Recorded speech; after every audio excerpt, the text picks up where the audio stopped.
तर या ठिकाणी संकल्प प्रतिष्ठान दहीहंडी या ठिकाणी प्रताप सरनाईक दाखल झालेले आहेत।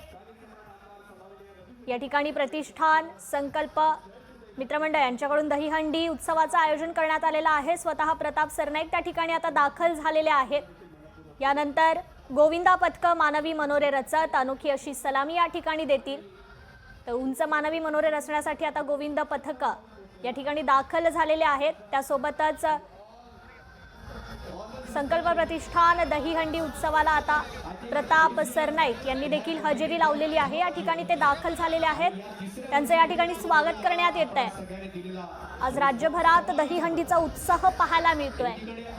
गोविंदा रे गोपाळाच्या जयघोषाने संपूर्ण राज्य आज दुमदुमून गेलंय। तर या ठिकाणी संकल्प प्रतिष्ठानच्या वतीने देखील दहीहंडी उत्सवाचं आयोजन करण्यात आलेलं आहे।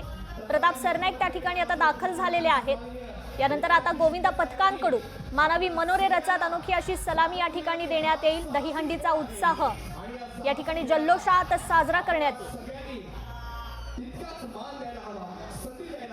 संकल्प प्रतिष्ठानच्या वतीने या ठिकाणी दहीहंडी उत्सवाचं आयोजन करण्यात आलेलं आहे। प्रताप सरनाईक त्या ठिकाणी आता दाखल झालेले आहेत। या ठिकाणी मोठ्या संख्येने गोविंदा पथक देखील आता दाखल झालेली आहेत। अगदी काही वेळातच हे मानवी मनोरे रचत दहीहंडीचा हा उत्साह साजरा करण्यात येईल। संकल्प प्रतिष्ठान दहीहंडीची या ठिकाणी आपण दृश्यही पाहतोय। प्रताप सरनाईक त्या ठिकाणी आता उपस्थित आहेत। अगदी काही वेळातच उंच असे थर या गोविंदा पथकांकडून लावण्यात येतील।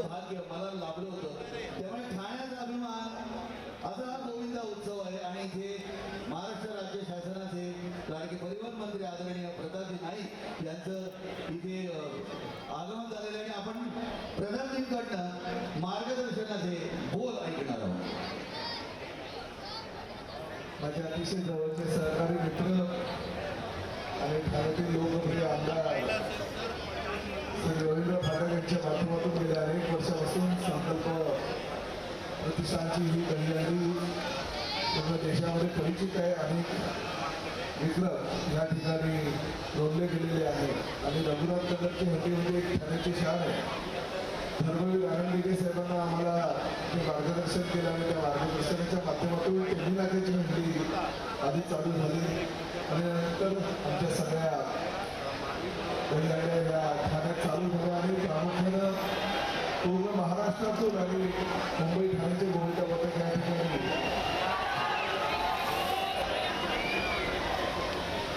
पाणी पाणी थांबवा 2 मिनिटं साहेब बोलताय 2 मिनिटं पाणी थांबवा प्लीज। या ठिकाणी ठराव ठरला असण्यासाठी माझे मित्र पुष्कर शेट्टी यांनी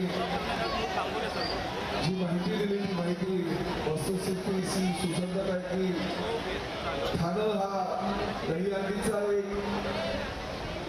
मोठा ज्या ठाण्याला आम्ही पूर्ण जगभरामध्ये दहीहंडीची पंढरी असे म्हणतो, त्या पंढरीमध्ये आमच्या काही मोजक्या ज्या दहीहंडी आहेत त्यासाठी लांबून आमचे गोविंदा पथक येत असतात। मी सगळ्यांना शुभेच्छा देतो।